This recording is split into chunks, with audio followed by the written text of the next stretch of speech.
So we're halfway through 2025, and one of the most common things I'm running into with clients, with realtors, with colleagues, whatever, is timing of the market. Now, this is mostly with clients. It's mostly situations of, Mike, we've been trying, we haven't gotten anything. We don't know what to do. We feel like the market's just not right for us. We think we might want to wait. We'll see what happens with interest rates. We'll see what happens with prices. And these are all clients that can qualify, right? So I think the major thing here is clients that can qualify, that can afford to buy a house, keep bringing up the thought of what about timing the market? What should we do? How do we time the market? When do you think rates are going to come down? When do you think refinancing makes sense? When do you think this? When do you think that? I don't think that the future outcome is as important as people put on it during their process of buying a house, right? Now, that might be a little bit of a knee jerk because you're told so much during the initial stages of getting ready to buy a home that it's a good investment, that it's going to grow in value, that it's going to do all of these positive, great things for you. So I think it creates the wrong expectation of viewing a purchase for a home that you're going to live in as an investment purchase. It's an investment later when you sell it. Right now, it's a liability while you own it. So you should mostly focus on the standpoint of, where does this liability land in terms of my ability to make my payment, to maintain the house, to pay for my utilities? Can I make the down payment? What area am I living in? Am I getting the lifestyle that I want? Am I getting the school district for my kids? Am I getting the neighborhood that I want? Am I getting the size? All of those things, right? It's really difficult to time the market. I don't think that trying to time the market is a viable situation, particularly because there's so many factors that you have no control over, right? Some people saw '08 happening, some people didn't. Some people saw this market happening, some people didn't. If you were to constantly try to time it right, you would be a real estate investor, right? And I don't think that is a good solution for a person that's trying to buy a condo, a multifamily to live in, a single family to live in, whatever it is, right? So timing is really difficult. Now let's take a look at some of the deeper factors there. What's going to happen with interest rates, right? I'm up in Massachusetts. Prices in Massachusetts are very high relative to recent years, but that's most of real estate history, right? Most of real estate history is prices this year are higher than prices 15 years ago, right? Take that math, bring it forward in all of time. That's most outcomes, right? That's particularly if you take it over a good span of 15 years. That's, '08 back to, would that be somewhere in the mid 90s? Even though '08 was a low point in prices relative to maybe 5 years, right? 2003, 4, maybe 5 and 6, maybe 6 was somewhere around that peak right before things started getting a little hairy in '07 and '08, and '09 wasn't good. And we've been on a steady trajectory rebound since then. But for the most part, the greater period of time you take, the more that the likelihood of the prices are going to be higher than they were compared to that watermark before. And that's just kind of how inflation works, alongside of appreciation, alongside of an asset that can sometimes be scarce depending on the market you're buying. In Massachusetts, there's not a lot of building, right? So that's values. And in terms of rates, interest rates can sometimes dictate values a little bit. We saw that during COVID, where rates were so low, it created a buying frenzy that made it look like this is a great time to buy because rates are so low. I'm going to get into the market. I can afford the payment. And that was the case. Rates were very low, made it very affordable for people to go in. It made more buyers in the market because the lower rates go, the more buyers qualify. And it's just basic supply and demand, right? So as more buyers were able to enter the market, there's only so many houses, particularly again, up here in New England, not a lot of building. There's only so many homes. You're gonna get prices going up, up, up, and up. And we saw major hyper appreciation during 2020 and 2021 that, again, for the most part, over the span of history, you don't see real estate appreciate 10 to 20% year over year, right? That's not very common. So that was a moment in history of some hyper appreciation. And you're not going to see a massive rebound back down below that watermark unless you have some supply and demand issues. So we've had rates go up Rates went slowly up from, the threes in 2021, sometimes in the twos, up into the fives in 2022. And then by the end of 2022, we were into the sixes. And then we've been in the range of the sixes and the mid sevens. And there's been some hiccups of like just below six for a little while and just above eight for just a little while, right? Both of those periods of time were like maybe a week and a half. I think the above eight was like in November of 2023. It was really bad. It wasn't fun. And then in September, late August of 2024, we saw rates peak just below six for about a sneeze and then went right back up over six again and then slowly climbed back up. And we've been range bound somewhere. I'd say the meat and potatoes of that range is like 6.25 to 6.875, right? That's the majority of where rates have been for most of this market, with a good period of time being above seven, right? That's a lot higher than the COVID era of 2.75 to 3.25, right? Prices haven't come down in New England relative to other areas of the market. There's other areas of the country right now where interest rates are doing what interest rates might think we would have them do, right? Where interest rates go up and it causes a little bit of a logjam in supply and demand from the demand standpoint, because buyers exit the market. Same math in the other direction, that the higher rates go, the more buyers exit the market because they don't qualify anymore, right? The more first-time home buyers unfortunately say, hey, I don't qualify for the market. There's nothing I can afford unless prices come down. Now, the major thing that's happening in a lot of other areas of the market in the US is there's a lot of building, right? I'll pick Florida, for example, and Texas for another example. There was a major influx in Florida and a major influx in Texas during COVID, and that brought the watermark up as to how much housing supply was needed to meet the demand. Housing takes a long time to go from raw land, permit, breaking ground, and then offering a finished product, right? It's not the same as Chevy saying, hey, there's a lot of demand for our trucks right now. As long as we have the parts, let's just crank out a bunch of trucks. They might be able to do that pretty quickly, right? And they can kind of keep supply and demand in check. And COVID was a little bit of a curveball there because there was a bunch of supply chain issues and there was shortages for chips and car manufacturers had issues building cars. And we saw the prices of used cars go up and we saw the prices of new cars go up because you go to the car lot and go, I want all these features. Dealership would go, we can't give you those features because those features run on these chips. We don't have these chips. Jeep's not building that model, so you can get this model. It funneled the supply and demand into the certain models that were still being able to be built. And then it also funneled people into, well, if I can't get what I want for the really expensive new car, I'll just go buy the used car that has everything that I want, but it's got 40,000 miles on it. Brought the prices up, right? So it's the same supply and demand that impacts every type of business, in the sense that if you build a ton, right, let's say this is the demand watermark and this is the supply watermark during COVID, the demand was outpacing most of the supply in most of America, which we saw prices go up pretty much across the board across the country. And then in the areas that don't build, the demand came down a little bit. Let's say Massachusetts is one of those areas, right? Maybe with a little bit of a different market in Boston because there was a good amount of condo building happening. But for single family homes, we do not build enough for what the demand is out there. We don't keep up with the pace of demand with the supply, right? We kind of really rely on resale and all of that. And there's a lot of people that are locked in with their current interest rate that don't want to sell.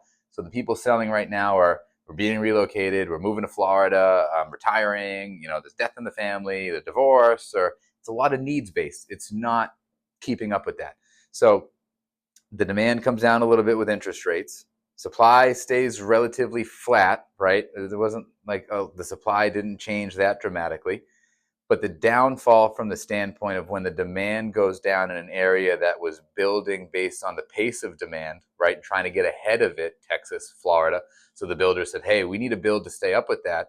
But that timing takes a long time for them to go from raw land, get it under agreement, permitted, breaking ground, offering a finished product as the demand kept going down. Inventory on the resale side kept going up as builders were building. Demand goes down a little bit more as interest rates stay elevated and people stay on the sidelines. And that's where you see those markets that are happening right now in Florida and in Texas, where it's a buyer's market. It is not a seller's market, because the building kept pace with what the demand was during 2020, 2021. And now there's been some statistics lately where new home permits are down, right? Builders aren't building as many new homes as they were during the past 4 or 5 years, right? Because they were trying to keep up with that demand, and that's a slow unravel. It's not something that they can just shut down manufacturing and go, hey, we're done. No, they've already bought the land. They've already bought the materials, right? They need to sell that inventory to keep moving. A big problem that happened in 08 was demand went way down as the market melted. Builders were building, and then builders got stuck with subdivisions that they couldn't turn over, right? They got stuck with raw land. That happened often in a lot of the country in 08. That was a big part of the whole big problem, right, from that standpoint. So timing the market and looking at all those dynamics of like what's causing interest rates to stay elevated, what's causing prices to do what they're doing, what area of the market are you buying, because that really is what matters. Because again, it's a different market in Florida than it is here on the north and south shore of Massachusetts, where in Florida, pick your house and make a good offer and you're probably going to get it. Up here, find a house, make a good offer, and you might still be one of 10 to 20 offers, right? Maybe there's some hiccups and some pockets in Massachusetts where it's not as competitive still, and you're one of 2 offers. Maybe you're the only offer, you can get something for under asking. That is the anomaly, not the norm. Whereas some other areas, the norm is there's been a lot of building. There's a ton of new construction still unraveling from that period of time that builders are trying to outpace the demand and get ahead of it. And they're sitting there, and now that's the competition to resale. Again, that's a healthy market in a weird way, right? It doesn't feel healthy from the standpoint of if you're a current homeowner and you're like, oh no, I bought a house in 2021 for $800,000 and it grew to $850 for a year in 2022, but then the market is doing what it's doing, and it's now only worth $780, right? Like, oh no, I made a bad choice. That is a tough pill to swallow, but you only made a bad choice if you need to sell that house, which could be the case, which isn't fun, which is always the risk. The way that I look at housing is I try to look at it the same way that I do any other consumer interaction, right? And I try to make connections to them. There's very few consumer interactions that when you buy something, it actually becomes more valuable as you own it. So the fact that that even exists a little bit in real estate, to me, is a positive, because that's a massive glimmer of hope, right? Think about everything that you buy, that you bring home and use, and you go to resell.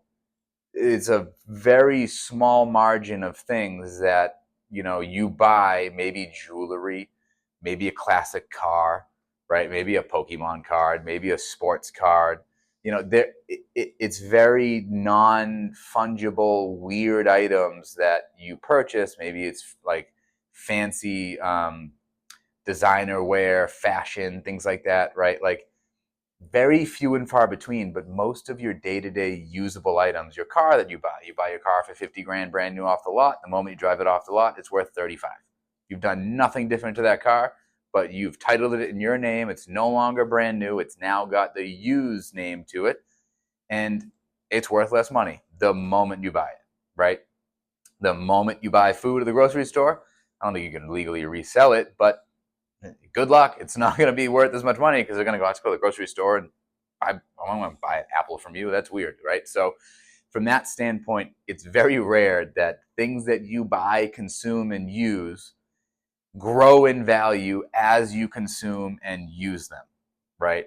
So I'd say from the standpoint of people trying to time the market, timing interest rates is nearly impossible, right? If you can time interest rates, don't worry about buying real estate. Go trade on the market and make money that way. And then don't worry about how much real estate's worth, because you're making so much money trading on the market because you know something I don't, and then call me and fill me in on that.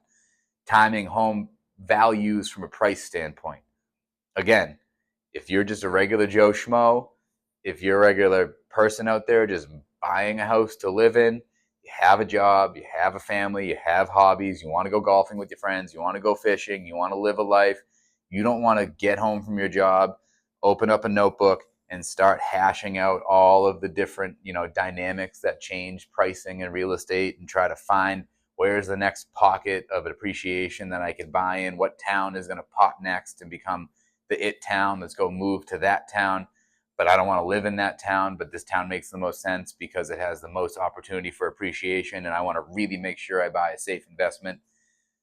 Honestly, haven't sat down with a lot of people that's their prerogative, right? Most of the time when I sit down and talk with a client over the phone, over Zoom, in person, or just anyone just chatting about real estate in general, yeah, the hot button topic, I think kind of in passing, is values going up, right? Everyone wants to win, right? You want to feel validated in the sense that you made a good choice. And I bought a house for 500 grand in 2018 and now it's worth 700 grand. And you want to give yourself a little golf clap, pat on the back, and look what I can do, look what I did. When reality, unless you actually did stuff to that house, if you just bought it and lived in it, you didn't do anything. You just bought a house in 2018 and the market did what the market did and it went up in value. And if it goes down in value, you didn't do anything to make it go down in value unless you destroyed the house. The market did what the market did and it went down in value for a little bit. Where I'm getting with that is most people, when they're buying a home, they're buying a home to live in it. It's most buyers in America. Then you have investors and second home buyers, and it's a completely different thing. You need to time the market as an investor because that's your job. You're a real estate investor. You have time to sit down, write down everything, look at market dynamics. Where's the next it town? Where's a good opportunity to make an investment, put money in here and get a return? That's your job if you're a real estate investor. You're not living there though, so you don't care if the next it town is 5 towns over and it doesn't make sense for you to live there. It's not where your family wants to live. Doesn't matter because you're buying in the it town for an investment. You're buying a house to live in. Most of the time when I talk with clients and I ask them, what's your real estate story? Why are you buying a house? It's, I want security in my ability to make a payment and have somewhere to live, right? I want the opportunity for later down the road that this property that I'm buying to live in can eventually be worth more than what it is now, right? I want the freedom of the fact that it's my house. I think that's the biggest one. I think the American dream got a little hijacked from the standpoint of money. And what I mean by hijacked from the standpoint of money, my American dream that I was raised on, that I was taught, was you buy real estate to live in for the sovereignty of no one can take that house from you. You lose it, unfortunately, right?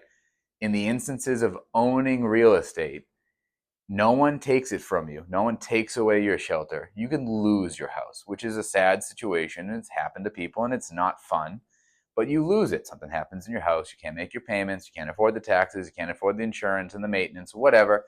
People go through hard times, but that's unfortunately you losing your house. When you rent, the landlord can take your housing away from you, right?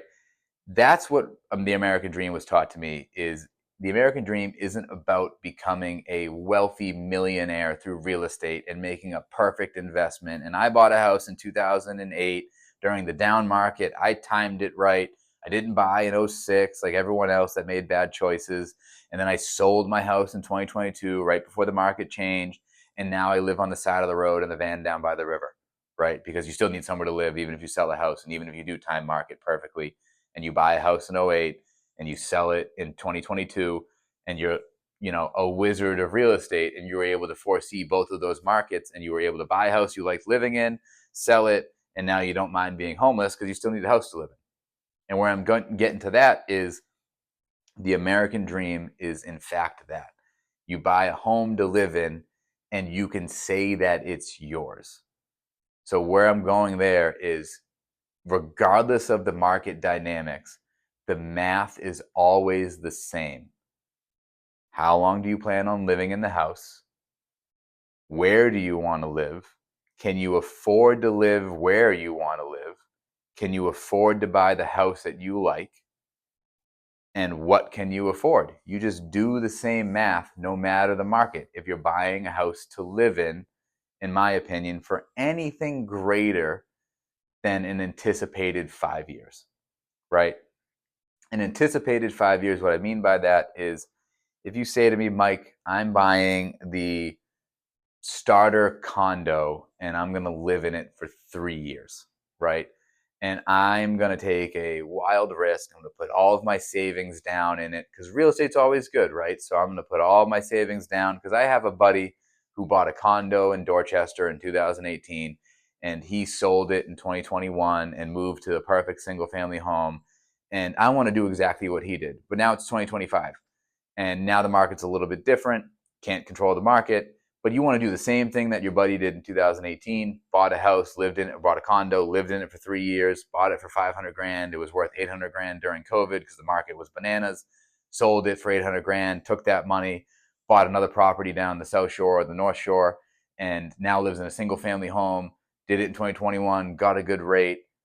Your buddy's story doesn't need to be your story, right?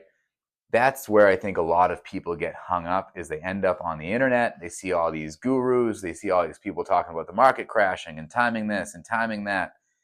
It's very futile, I think, to watch most of those videos and take that information and apply it to the nuance of your situation, right? I don't think it makes any sense at all, right? That's the equivalent of those videos that say, this is how much money you would have made if you invested $1,000 in Amazon back in 1995. Well, in 1995, I was 6 years old. So what am I going to do about that? I can't change the timing of my life. I can't change the timing of what happens in the market. The best day to plant a tree was yesterday. The second best day to plant a tree is today. That saying might be like 20 years ago and then yesterday, whatever. You kind of get my point there that there's no point in looking at the history of real estate to justify what you're going to do. Focus on what you're trying to do. Come up with a game plan that answers all of the what if questions, right? That's a good way that if you're kind of cautious, you're a little nervous about the market, you do qualify, but you're a little nervous. You're a little like, I don't know. Answer as many what if questions as you can. And if the path to the what if questions goes like, what if I buy a condo to live in for 3 years, but what if the market goes down? What do? Right? What if I lose my job? What if it's not a fun part of it, right? It's probably the only part of real estate investing I'd say you bring over to buying a primary, right? You do a little bit of that. Don't overscare yourself, but you do a little bit of the what if questions, right? And if you can come up with a good answer alongside of maybe a financial advisor, alongside of maybe a mortgage professional, a realtor, an attorney, whoever else is buying the house with you, you do all of those what if questions, right? Example would be, because I always view things that there's always two stories. There's the story of the person that bought the condo in 06. It was the 3-year condo for them. They went to go sell it in 09. The 09 market did what the 09 market did. The condo they bought for 300 grand in 06 is now only worth 180 grand in 09. And they're sitting there like, oh no, I spent all of my life savings on my 20% down payment because I read online somewhere that you have to avoid mortgage insurance. And I didn't really run a lot of numbers with my loan officer because my loan officer just took my information and said, sure, 20% down is great. Real estate's always fine. Don't worry about it. My realtor said, don't worry about it. Real estate's always fine. And you didn't do any of the what if questions. And now you're jaded and you don't like real estate because you had to go through a short sale in 09 and you now have rented for the past 15 years and you're like, that wasn't fun. What do I do now? That story exists in the market, right? You might know someone, you might be that person that went through that. My challenge to you would be if you did the what if scenarios in 06, and there's nothing you can do about the past, so I'm just using that time frame as an example. If you did the what if scenarios, well, what if I buy this condo in 06? That's my starter home that I only plan on living in for 3 years because once pick your life reason you want to move. Once I get my new job and I move to California, once we get pregnant, we have kids. Once we do this, once we do that. Those are the reasons why people usually move. It's not usually, once my house is worth 400 grand more, I'll sell it. I've never had someone say that to me, right? Unless they're a real estate investor. If you're living in a house, it's usually, we're buying this house and maybe we're going to live here for this period of time. And once this thing happens, we'll think about moving. It's a life event. It's not money. It's a life reason. You hope that it's worth more, but you're not moving because of money. You're moving because something in your life has changed and now you need to move, right?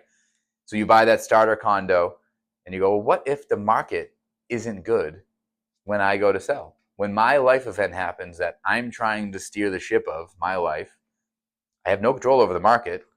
I can keep my condo in good shape, but my condo being in good shape only makes it marketable during the market I'm selling. It doesn't make it worth more money. It just makes it more marketable, right? The fixtures you do to your house, how well you maintain it, everything you do to it, that'd be like me taking care of my car, waxing it, doing all of the right things, changing the oil, doing everything. It doesn't make it worth substantially more money if I go to sell it. It just makes it a more marketable car when I go to sell it in the time of the market that I go to sell it. It's worth what it's worth based on what buyers are paying for that car at that time. It's not worth more because I waxed it, because I changed the oil. It's worth more in comparison to a car that wasn't maintained well, but only in comparison. It's not worth more emotionally because I say my car should be worth 40 grand because I did all the right things, when the market's saying, no, dude, your car has 120,000 miles on it, it's worth 25. Okay, if it's in a little bit better shape, it's worth 26. It's not worth 40 just because you think so, right? The market is what the market is. So you buy an 06, you do the what if scenario. The other side of that coin is you talk with a loan officer and you go, hey, I'm buying a house that I think might be 3 years. If they pitch you an adjustable rate mortgage for that, don't hire that loan officer. I'm sorry to all my loan officer friends out there. It's the wrong advice, and you know it's the wrong advice. You have no control over interest rates. If it's a first-time home buyer putting most of their money down on a down payment, an adjustable rate mortgage to just get a better payment for a period of time is horrible advice. It's never been good advice. I don't know why anyone in my space ever gives anyone that advice that you want to live in a condo for 3 years, get a 3-year adjustable rate mortgage, and who knows what happens with interest rates year 4, year 5, year 6. What if you bought a house in 06, got an adjustable rate mortgage, 09 happened, rates adjusted, your value went down. Hello, haven't we lived through this? Why am I still hearing loan officers pitch this to people in today's market? I know the credit financing window is much tighter. I know that you have to qualify off the fully indexed rate for most loan programs, or at least a higher rate than what they're getting in at. Some 7-year ARMs, 10-year ARMs, you can qualify off the introductory rate still.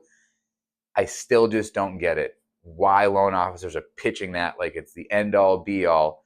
Give people the real advice. Give people the real information. You don't know what interest rates are going to do. Stop lying to the marketplace. You have no idea what rates you're going to do this year, next year, 3 years from now. You wouldn't be a loan officer if you did. Stop. So off my high horse. Don't get the adjustable rate mortgage in that instance. Unless you know what it is, and unless you're willing to ride the wave, and unless you have a good strategy on how to handle it. Unless you've done your homework and you've done the what if the rate goes up? What if the values go down? If you don't have answers to all those questions, it's really hard to take on a risk, right? The shorter duration of time frame that you're going to live in property, the closer to an investment it is. And if it's an investment, then you need to do it like it's an investment then, right? I'd say anything 5 years and under for home ownership plan A, right? So it's our starter home for 2 to 5 years. If your plan A is that duration of time, then you do need to approach it like a real estate investor. Then you do really need to dive into the what if scenarios, right? So again, the 06 client that bought and did the what if scenarios and said, well, what if the rate goes up? I'm not open for that. They didn't get an adjustable. What if the values go down? Should I spend all of my savings on 20% down? No, Mr. and Mrs. Loan Officer, can you run a scenario at 5% down, at 10% down, right? Can I do a single premium mortgage insurance and maybe keep my payment low, do 10% down, save some money in the bank because I'm only going to be here for 3 years and I kind of want to hedge my risk because equity is useless. Equity means Nothing. Again, realtor friends out there, lender friends out there, don't sell equity as this big, positive, great thing, right? It is not. Equity is completely useless as the paper that it's printed on because it's not actually money. It's money when you turn it into money. That's why it's not called money. It's called equity. It's a fake thing that's on a piece of paper based on what your home is worth now if you sold it, but you're not selling it. You have to call someone back like me and pay interest on your equity. Or you have to call a realtor and sell your house. And now you no longer have anywhere to live and you've converted your equity to money. And now you can do something with it. So be very cautious at the very beginning about being sold that equity is this great thing, yada, yada, yada. Do the what if scenario. If the market shifts and I spent 20% down and 20% down was 90% of my life savings, and I saved a little nest egg, I saved my little 6 months because that's what the market tells me to do, save like 6 months, and I spent 100,000 down on a down payment, but then the market shifted in 09 and I watched my equity go from here to here. What do? Your money's all gone. That's why we had a ton of short sales in 08 and 09. People went underwater. They didn't have money to make up the deficit because the money they already put in their down payment. There was a lot of people that did get 100% financing, bad loans, so on and so forth. But there was also a lot of people that did 20% down. And the market shifted dramatically then. Prices went down, particularly in condos, went down heavily, right, for that period of time. So in those instances, if you do the what if and you run the scenario of, well, what if the market shifts? How do I hedge that bet? Because I know I'm only going to try to live here for 3 years, right? Because I don't know what's going to happen with my job. Again, life event. A life event happens that you're planning on. You're not planning on selling because you're like, it's 18 and then it's going to be 2021. And I know that the prices are going to go from here to here. And that's why I'm going to sell. Very few people are doing the Rain Man math going into real estate, right? You're doing life math. You're doing, I'm going to go live in this condo in East Boston for 3 years. And then, hopefully I get that promotion that I'm working towards. And it's all things that you're trying to steer the ship of your life. And those are the reasons why you're hopefully going to sell and move and continue to steer that ship, right? But the shorter duration of time, do the what if, you take some of that money and you park it. Because in 06, there was a few people that didn't go all in, didn't listen to the advice of some of the loan officers and realtors at that time that gave the advice of do 20% down. Real estate's always good. Look what's happened over the past 10 years from 1995 to 2005. Look how much real estate's gone up. Okay, well, what about 75 to 85? How was that market, right? What happened with interest rates? What about 85 to 95? How was that market? What happened with interest rates, right? You can paint a narrative based on however period slice of time you want to do, positive or negative. It's just painting a narrative. It's not a nuanced answer for someone's life. Don't give people advice based on what happened in history that isn't about their life, right? So 06 to 09, you park some money in the bank. You don't do 20% down. You do 5 or 10% down. You take that money and park it in the bank and you go, well, and again, you still buy a house you can afford based on that scenario, particularly if it's a 3-year house. You get into a payment you can afford based on what you're steering in your life with your job and your career trajectory and what you have the ability to do. And then if you're that person that in 06 was like 20% down, doesn't make that big of a difference to my payment, but that's most of my savings. And instead of doing 100,000 down, I'll do 50. I'll take the 50, park it in the bank because 50 grand in equity is useless. 50 grand in the bank, you can replace the tires in your car. You can go food shopping. You could just leave it there and watch it grow. And it has the ability to be liquid. It's powerful. It has actionable items that you could do with it. You can't do anything with your equity. You can't knock on the walls of your house and go, hey, I got to go food shopping. Can you slice me off a little bit? You're going to hear crickets. Literally nothing, right? Useless. Completely useless. You can knock on the walls and go, that didn't work. Let me call Mike and get a refinance. That's about it. And now you're paying interest on your equity. Otherwise, useless. So view the money you spend on a down payment and closing costs at the very beginning of the process. You're burying that money in the basement. It is in the concrete. It's 4 feet down, and you need to chisel it out to get it back, right? Which means you're selling your house, you're doing a HELOC, you're paying interest on your money. The only benefit of more money down beyond a comfortable payment is payment differential. View your equity as that at the down payment standpoint. If you're comfortable putting 5% down on a condo for 300 grand and you qualify for that and your payment is affordable, anything above and beyond that is payment differential. That's it.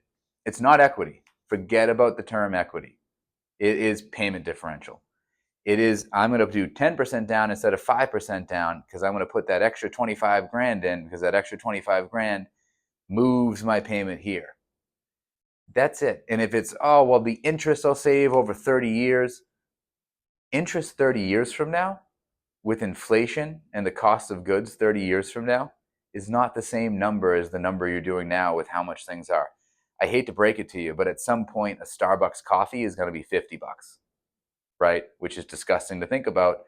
But we've all talked to that person that goes, I used to be able to go to the grocery store and feed my whole family of 5 for $25 a week, right? That's probably your great grandfather, right? Coffee is going to be $40 at one point.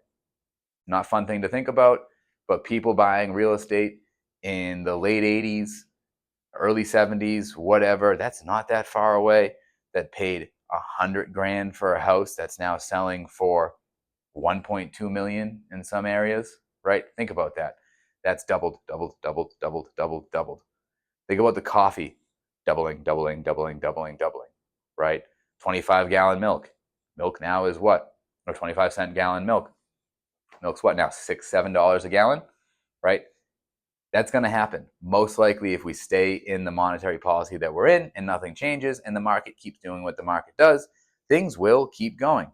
The Fed is not trying to make inflation zero. The Fed just wants inflation to be 2%. And if the inflation is 2%, inflation at 2%, what that really means is not 2% and it stops. It's 2% yearly compounded, which means that it's 2% on top of 2%, on top of 2%, on top of 2%.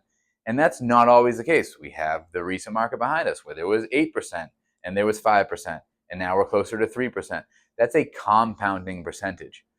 It's not going backwards. And the negative of that too is if it goes backwards, it's almost just as bad as it going too far forward too fast, right? If we have massive deflation, that usually means everyone's losing their jobs, right? People can't afford things. No one can sell anything. So companies start laying people off, which then is a cascade effect of more companies are laying people off. There's less people with money. Less people are spending money in the marketplace. That restaurant went out of business. They had to let people go. When a restaurant lets people go, that's not just the restaurant workers. That's then also the payroll company that provided their payroll now has one less account. They got to let people go. That's Aramark was providing all of the rugs and all of the clothing. They have one less account. They got to let people go. That's not a good market either. We also don't want that. You don't want deflation and the cost of goods going down, because that has a negative snowball cascade too, which is kind of why they want the full employment and 2%. That's the theory behind that. But in that reality, things will get more expensive, right? Particularly assets, right? So that 06 client that saved some money on the sidelines did, well, what if the market shifts and I can't sell my condo, but I saved some dry powder on the sidelines with 50 grand and I did my homework on what being a landlord is. I bought a condo and an HOA that I did my homework. There's no rental restrictions. And you know what? Because I saved that money on the sidelines, I'm prepared for it. The payment worked. I compared it to what the rental projections would be. Again, viewing it a little bit like an investor, still viewing it like I got to live here, so I got to enjoy it. It's an area that I want to live in. You got to kind of combine the two when you're talking about a starter home in particular. And did it that way, they have a completely different viewpoint of real estate, right? That's the way that real estate works, where it is the people that go, hey, how did you become a millionaire? I answered a lot of what if questions. And when I bought my first property, I answered a lot of what if questions in '06. And when the market shifted and my life shifted, and I went from working here to working somewhere else, and I needed to move from Boston to the Cape, whatever. Again, I'm just picking a scenario. And when I went to go sell my condo and called my realtor was like, hey, not a good time to sell. I know you paid 300 grand for it in '06. And, we thought the market was always going to be good. We're going through a little bit of a bad time right now. Dude, your condo is only worth like 200 grand. I know you put 50,000 down when you bought it, and you owe like 235 right now, but you're underwater. Like you're not going to get a good number for it. I don't think it's a good time to sell. But you answered a lot of what if questions. You have money on the sidelines. You didn't spend all of your down payment. You didn't spend all of your life savings on a down payment closing cost. You still bought a house that you could afford monthly, even with doing less down. And you did the math on, am I okay being a landlord? Am I in a good spot that if I do need to rent it, there's no weird rental restrictions? You're kind of leaning on the rental market. Again, '06, '09, I'm just using a slice of history. The rental market did really well then because there's a lot of people exiting home ownership, right? And that'll probably be the case if the market's down. Rental market's probably going to be okay. There's no way to guarantee it. It's all a risk. There's no way to get rid of any of these risks, but there are, well, what if, right? And in that instance, then you do look like you are a magician of timing real estate. Because now you're like, well, my life's moving me from Boston to the Cape. The market's down. I saved 50 grand and didn't do 100,000 down. I did 50,000 down. I did my math on renting. There's plenty of renters in Boston that I can rent to. I'm going to break even on my rental because I'm going to rent my place out for $2,500. My mortgage payment's only $2,200, right? And now I can go buy a house in a down market in the Cape. And that person today that went, ooh, I navigated the downturn of the market, but I navigated because I answered all of the what if questions at the beginning because I couldn't control the market, but I had a good professional loan officer on my sidelines. I had a good financial advisor on my sidelines. I had a good realtor on my sidelines that said, yeah, real estate usually goes up, but what if it doesn't? Yeah, interest rates sometimes go down, but what if they don't? Interest rates sometimes go up, but what if they don't? Rent goes up, but what if it doesn't? During the period of time that you're trying to sell, you have no control over that.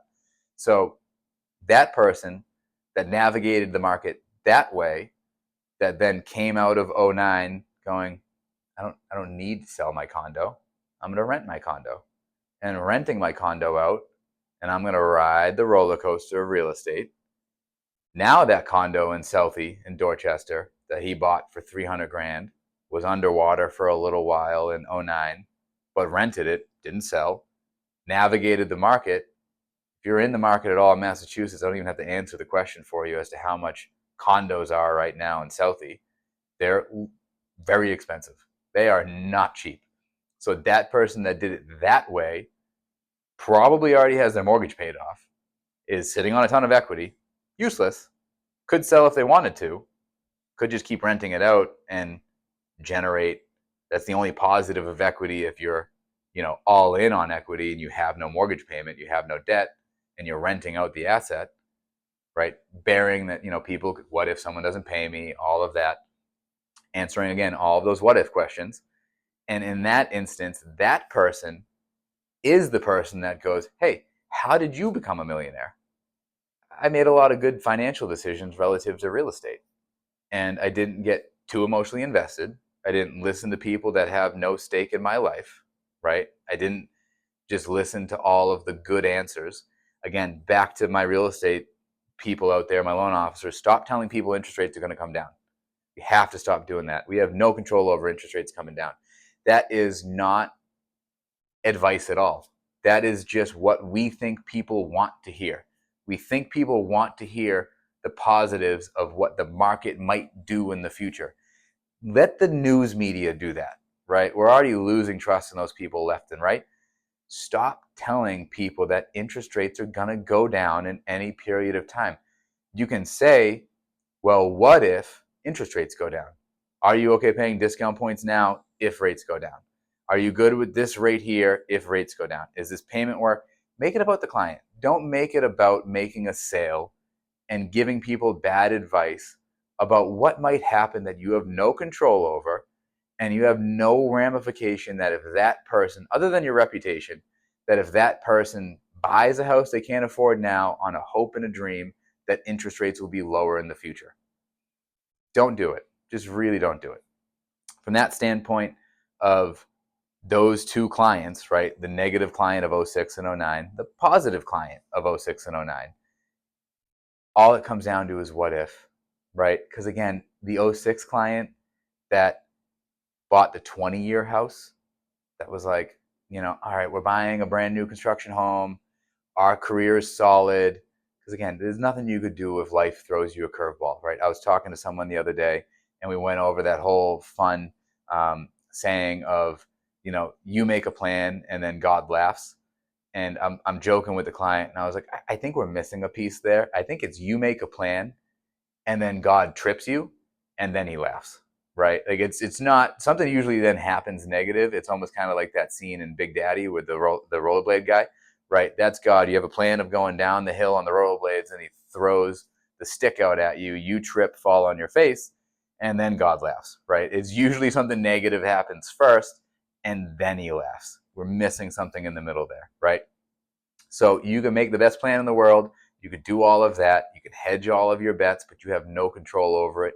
You're never removing the risk of what real estate is going to do. You're never removing the risk of what interest rates are going to do. You're always taking on some form of risk. You're taking on risk when you're renting. The only difference between renting and ownership is rent is defined risk because you know exactly how much money you're losing over your lease of time period of ownership of renting. So if you sign a lease for a year for $2,000 a month, you know you're losing 24 grand. You're gaining shelter for a year, but you know you're losing 24 grand, and you're willing to trade 24 grand for shelter. That's it. That's why it feels safe, because you know what the risk is. If you put 25 grand down on a down payment and you have a mortgage payment of 2 grand, you might feel pretty queasy if you're a first time buyer and you're a little nervous, because am I going to lose my 25 grand? What particularly if you're going to live there for only a year, super risky, right? Like what's going to happen in the real estate market in a year? Again, 07 to 08, that could be really risky.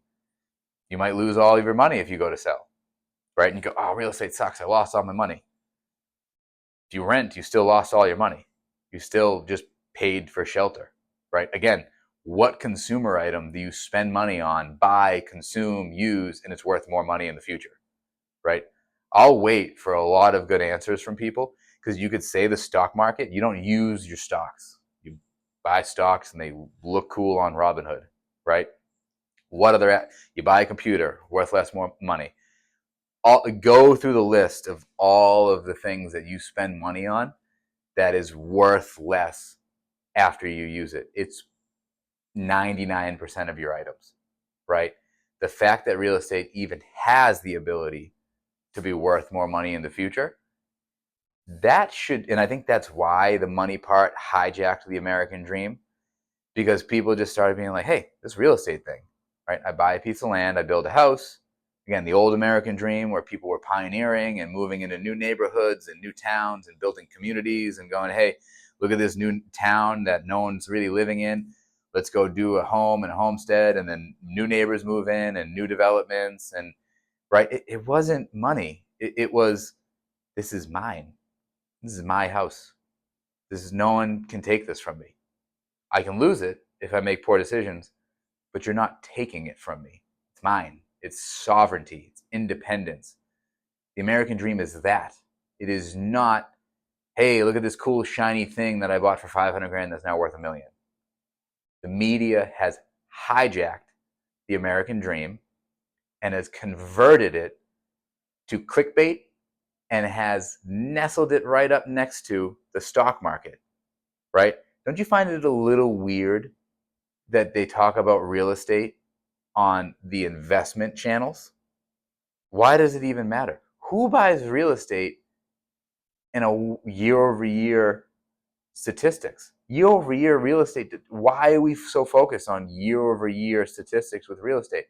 How many of your clients, realtors out there, are buying houses and selling them in a year that aren't flippers?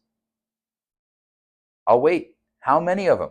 How many normal Americans that are buying a house to live in for longer than 5 years, does it really matter what it's worth this year to next year? Because here's the next part about timing real estate. The house that you want to live in, that you can afford, but if you're too worried about timing real estate and you don't go for it because you look at it and you go, they want $950 for it, but I think it's only really worth $850. But if I offer them $850, they won't take it. I think the market's going to crash next year. So I'm going to wait for the market to crash next year because I'm smarter than everyone else. And let's say the market does crash next year. I got a news flash for you. Someone bought the house this year for $950, right? Particularly in Massachusetts, the house isn't going to sit for a year at $950. Maybe it sells for $930 if it's a little overpriced, $920.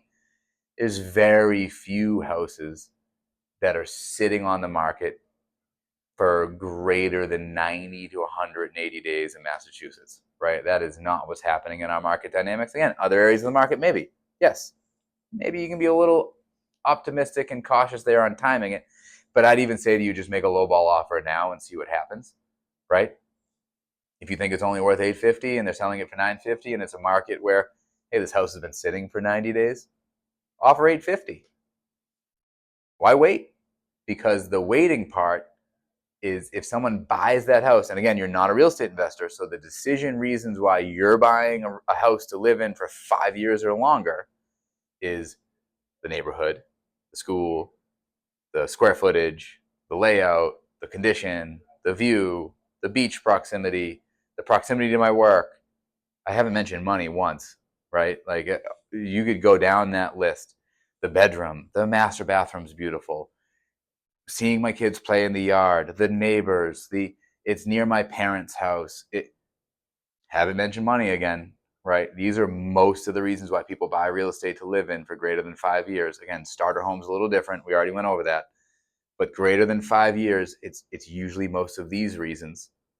In that instance, if you're doing all of this and you're nervous about the market and you're trying to time it, and again, this is kind of a video to all of the knee-jerk people out there doing the doomsday, the market's crashing, yada, yada. Stop. Just like cut that all out. But it's $950. You think it's only worth $850. You want to outsmart the market. Someone today is going to pay $950 for that house, probably in Massachusetts, right? Let's say the market does crash and you're like, I knew it. Look, all of those gurus on the internet, on YouTube with like their fancy things exploding and talking about the market crashing. They were right. I was right. I'm justified. I'm going to go knock on those people's door for that house that I really wanted, that had the view in the neighborhood and near my parents and near my school and all the things that I wanted, but I knew the price was wrong. I knew it. I was right. They were wrong. I'm going to go tell them they were wrong. I'm going to go knock on their door and offer them $850 because that's how much that house is worth today. And that house doesn't exist anywhere else on the planet because I'm buying a piece of the planet.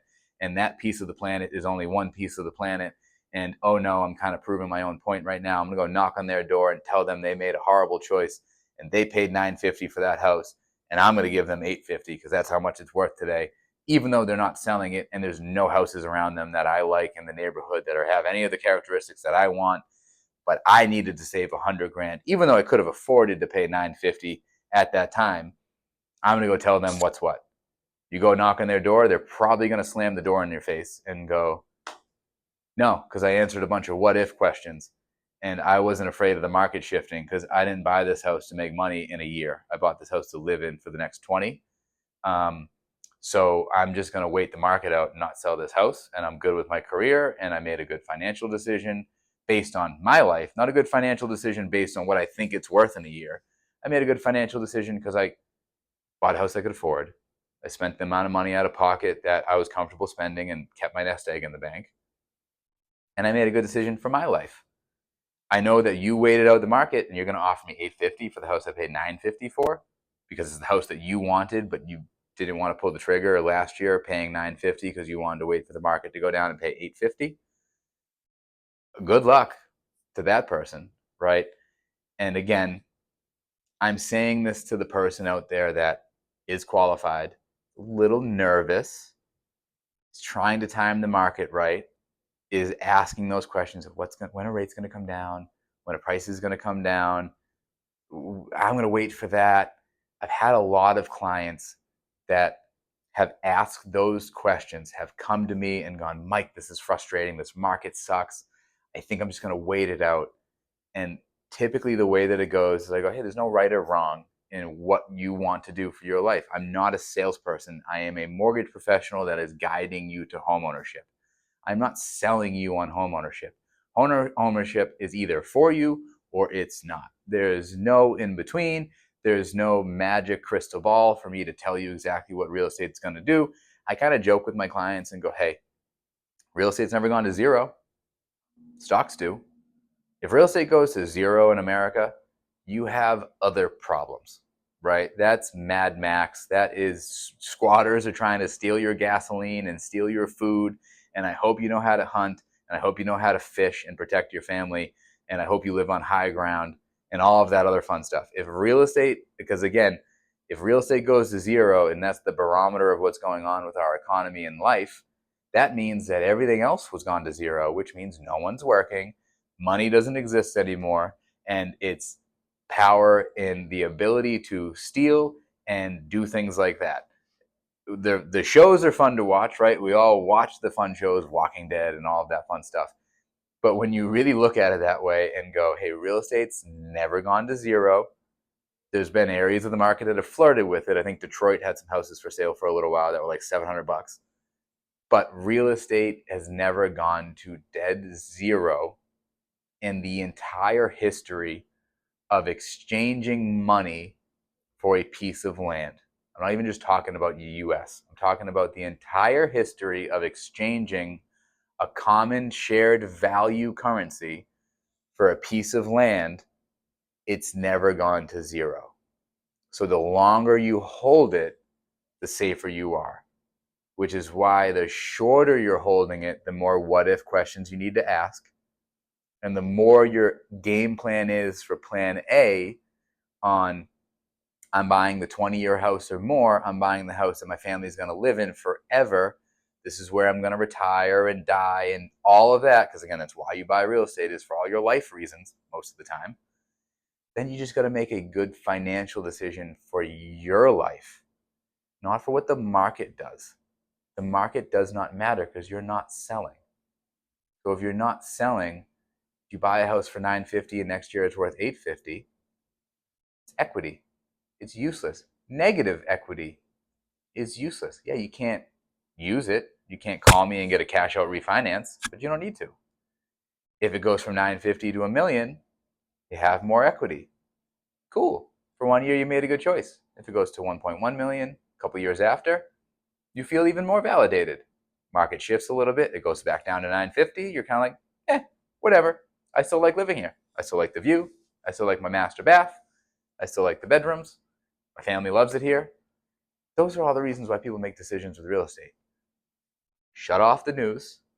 If you're thinking about going from renting to owning and you really want to buy and you really want to cloud out all of the noise, shut off the news.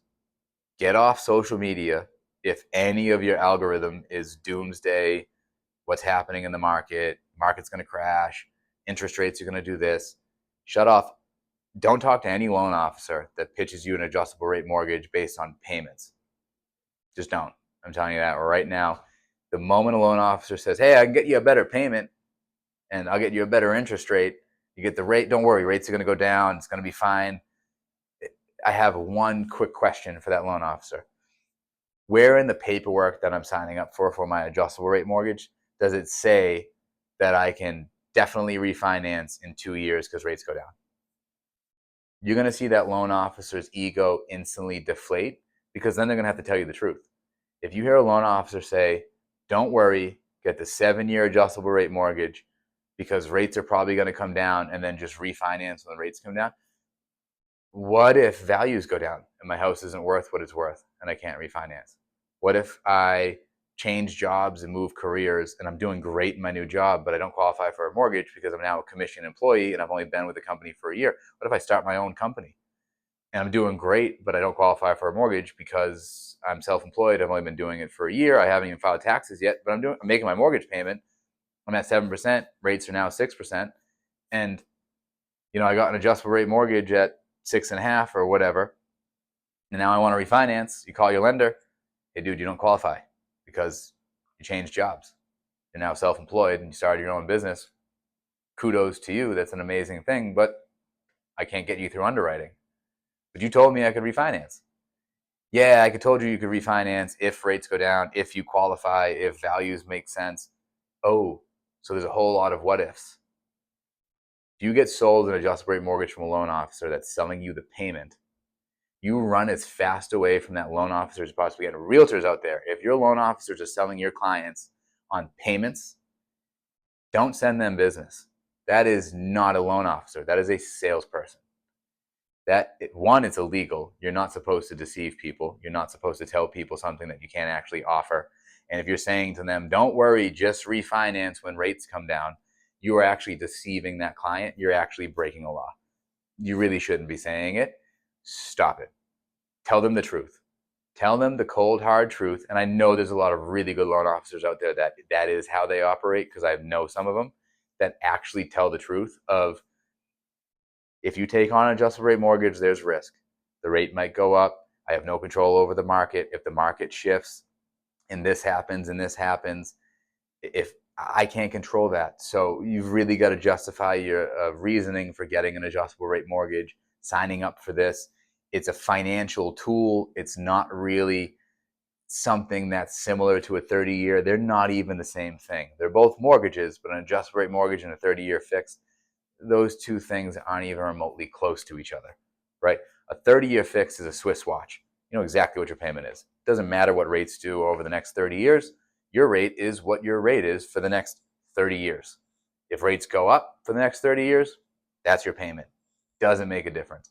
If you get a 7-year ARM and you buy a 20-year house with a 7-year ARM because your loan officer is giving you the date, the rate, marry the house scenario and is trying to be cute and is trying to be smarter than the market because they want to gain your business, because sounding smarter than the market is a sales tactic to get your confidence and your trust, because they're telling you things that you want to hear and giving you the answers that you want to hear, not giving you the real advice. And they say, don't worry about it. If interest rates come down, just refinance. It'll all be fine. That's not real, because if you buy the 20-year house and you get the 7-year ARM and we go through a rate cycle like the 70s, 80s, and 90s, rates didn't go down from the low watermark in the mid to late 70s of around 7%, went all the way up to 20% through the 80s, slowly came down to the teens in the early 90s, and then slowly came down into the single digits again throughout the 90s, then got really low into the 4s and 5s for the early 2000s, and then 08 happened, and then stayed really low for a while, and then COVID, and now this market. What on God's green earth in history of monetary policy tells you that with that run out of what we just had for stimulus in the market after 08, stimulus in the market during COVID, what tells you that rates are even going to remotely get close to 5% in the near future? I don't see it. I only see it if we have a catastrophe. I don't see an incentive for an investor in the bond market, which is the main reason why rates are what they are, to buy a low coupon right now. Why would they do it? They're not doing it. It's not happening. The Fed lowered rates by a whole point last year. Interest rates are higher. The Fed you could repeat that again for everyone in the back. The Fed lowered rates by a whole point last year, and while they were doing that, mortgage rates went up. You don't think the underwriters for bond traders are intelligent people making smart decisions? That's all they do. That is all they do, is look at the tea leaves of monetary policy and what's happening in the market, and their whole job is to trade money in the money market and have it turn into more money. If you're a dentist buying a house to live in, I'm sorry, you don't have the same financial literacy that a bond trading underwriter does. And that's not even a negative, because I don't either, which is why I don't try to guess what the market's going to do, because I'm not sitting there trying to plan out what the market's going to do, because I'm not a bond trader in the market. I'm not working at a financial institution that is investing billions of dollars and trying to have it turn into more billions of dollars, right? Those people can probably see something that we can't see. And what they're seeing is they're seeing that bonds aren't a good purchase right now. Stocks are a pretty good purchase, but bonds aren't a good purchase. Maybe it's inflation. The whole talking point's been, if inflation goes down, rates will come down. Inflation's down. Inflation's been below 3% for about a half a year now, right? It's been pretty good, and rates are still higher. Unemployment's been pretty good, and rates are still higher. The Fed lowered rates by a whole point. They stopped lowering rates, but rates are still higher. There's no rhyme and reason to what the market's going to do. And there's no loan officer out there that's actually worth their salt and gold that can tell you what rates are going to do. So if you get sold an adjustable rate mortgage on a 20-year house because you talked to your loan officer, and your loan officer at least does some part of it good, if they're this type of loan officer pitching you an adjustable rate mortgage that doesn't make any sense. If they at least ask you, like, hey, how long do you plan on living in the house? Yeah, it's the forever house. I can't wait to, retire here. This is, we lived in the condo. We live here forever. And they offer you an adjustable rate. That's like saying I need a minivan at a car dealership because I have a ton of kids, and the car salesman goes, you look really cool in a Corvette. They go really fast. You want the Corvette? Get the Corvette. It'd be a lot cooler if you did. Like, no, you're fired. No, that doesn't make any sense.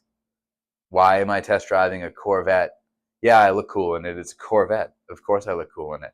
It's a sweet car. I told you I need to drive my kids to school, right? I need the Tahoe or the minivan. Why are you showing me Corvettes and Toyota Supras? What's going on here, right? You don't make those dumb decisions in all of the other consumer interactions you make, right? You don't go into Macy's going, I'm here for a suit. And they go, yeah, but you could really use 20 pairs of Ray-Bans. No, you don't do that. You go, no, I'm here for a suit. The moment someone does that to you in a sales interaction, you go, you just want to sell me. You're not helping me at all. You just want to sell 20 Ray-Bans, right? Like, there's no, because what do you get, commission on the Ray-Bans? I didn't tell you I wanted Ray-Bans. I came in for a suit. They want to say to me, like, hey, you look pretty good in Ray-Bans. I don't know if you were in the market for Ray-Bans, but this suit actually matches those Ray-Bans pretty well. You want to try the Ray-Bans on? Again, I don't know if you're in the market for Ray-Bans, but if you are, we have them. I'm not going to tell you need to buy them. I'm not going to oversell it, but I'm going to remind you that it's there. That's how you want a loan officer to pitch you an adjustable rate mortgage. Hey, I don't know if it's a good fit for you. We've run the numbers with a 30-year. You're telling me you want a 20-year house. 7-year ARM doesn't really match that. I don't know we've started talking about your financial situation, but how much do you want to manage your mortgage? How much risk are you willing to take on for the benefit of a slightly cheaper payment? Are you planning on paying off your house quicker than 30 years? Maybe then the adjustable mortgage makes sense, because if you're planning on making extra payments over the next 5 years, maybe you get a 10-year ARM, and now you can compound that benefit of a slightly lower rate, and maybe you could pay your house off in 5 years at a slightly lower rate compared to the 30-year. Now it's a financial tool. Now it's a leverage point. Now it's a product that actually matches what the client's expectations are and what they're trying to do. If it's just for payment differential because it helps the client get a little bit more budget in terms of what they're able to purchase, you're a salesperson, you're not a guide. And I hope most clients run away from you as fast as they possibly can, right? I'm hearing a lot of it in the marketplace because the market is really tight. Loan officers are doing less business. A lot of loan officers are doing more business than they were before in the past, but there's a big portion of realtors and loan officers doing less business than they were 3 years ago, 4 years ago, 5 years ago. Desperation kicks in. We're all humans. Humans are flawed. You're going to see that in the marketplace. You're going to hear loan officers offer adjustable rate mortgages that don't make sense. You're going to hear loan officers say, don't worry about it. Don't pay discount points. Take the higher interest rate because rates are going to come down. That doesn't make any sense. Work with a loan officer who's given you the right advice in terms of how it applies to your life, which means they have to ask you the right questions of what you're trying to accomplish. It means they have to have a good foundation of the purpose of why they do their job, right? That's probably something you don't hear from your loan officer much. Why are you a loan officer? I'm a loan officer because I like helping people buy houses. I'm not a loan officer because I want to be, the top loan officer in my market. I want to help my clients buy houses. I want to help my clients buy houses, and I kind of joke with my clients that I don't want you cursing my name out over ramen noodles. I don't want you sitting there going, that damn Mike Nielsen, he put me in a mortgage that I can't afford. He gave me advice that doesn't make sense to my life. He put me in a position that put me in a bad spot. And it's because he told me that I could just refinance. It just doesn't make any sense to me. So that's my viewpoint on timing the market. And this is a big video. It's an hour long. I think it's worth watching this video from the standpoint of ask the what ifs. If you had to pull anything from this, don't overthink the standpoint of real estate values in any given market. The market is what the market is at the time that you're trying to buy real estate. You can't control it. Trying to time real estate doesn't make any sense, right? And again, this is for those people out there that are a little on the cautious side. You do qualify. You're not quite sure what you want to do. You're thinking about renting longer, but you know you don't want to keep renting, but you're nervous about making a bad decision on real estate. This is that video for you, right? This is that video for the client that's trying to sell their house and move. This is that video to say, hey, I don't know what to do. I put the news on. The news talks about real estate year-over-year statistics. Throw that away. I put YouTube on, and a YouTube guru tells me real estate's going to crash in the next 6 months. Throw that away. Block out all of the noise. Put on blinders. Figure out why you're trying to buy real estate and or sell real estate, or what you're trying to do. Surround yourself with professionals that have a vested interest in your outcome happening the way that you want it to happen, that aren't trying to just sell you something. They're not selling you real estate because they're telling you real estate is perfect. They're not selling you mortgages because they're saying, don't worry about it, everything's going to be okay. You're with a loan officer, you're with a realtor, you have an attorney, you have a financial advisor, you have an insurance agent, you have people in your corner that aren't selling you things, but are guiding you to making the right decision. And I'll end it with that decision might be not to buy real estate. I've told many clients before, it's not your time. You're not ready. You don't have enough money in the bank. You don't have good enough credit. You don't have enough income. There's many phone calls. And those are people that qualify, that could do it. But I tell them that they can't do it based on what they were trying to accomplish. I say, hey, I can print you a pre-approval letter, but you told me what you wanted to afford. And what you wanted to afford was this payment, this money out of pocket, in this town, and this. And unless you're changing those, I don't think it's a good decision to buy real estate right now. I think you could look at it. And again, at that point, I'm saying, hey, you're trying to time it a little bit. It's a little counter to this video. I know that. But it's not me being a salesperson. It's me giving advice based on what they told me they wanted to accomplish. And then me looking at their profile and going, you're not going to get the $300,000 house for the $1,500 payment with 10 grand down. One of those levers needs to move, right? So if you're renting for $1,500, you get something that does, I can qualify you for it because maybe your profile says, hey, you could qualify for more, but what you qualify for and what you can afford are completely two different things. They are not the same math equation, right? So I'll leave it there. This is my first long form video. I hope you enjoy it. I look forward to doing many of these more in the future. The next one will be a lot more fun. This was one that was just kind of just on my chest that I wanted to get off because I truly am sick of all of the timing of the market and, seeing some lenders say the wrong things, seeing some realtors say the wrong things. I love my realtor world. I love all of my colleagues out there in the marketplace.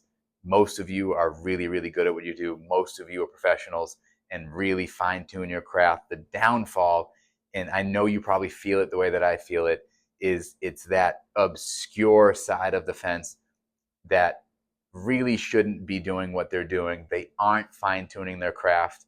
They aren't paying attention to the market. They're just saying what they need to say online to try to get clicks, and they're just hoping it helps them get business. They could care less about actually helping their clients, right? They're just saying, get an adjustable rate mortgage because we don't want those people, right? That's why I did this video. The next one will be more fun.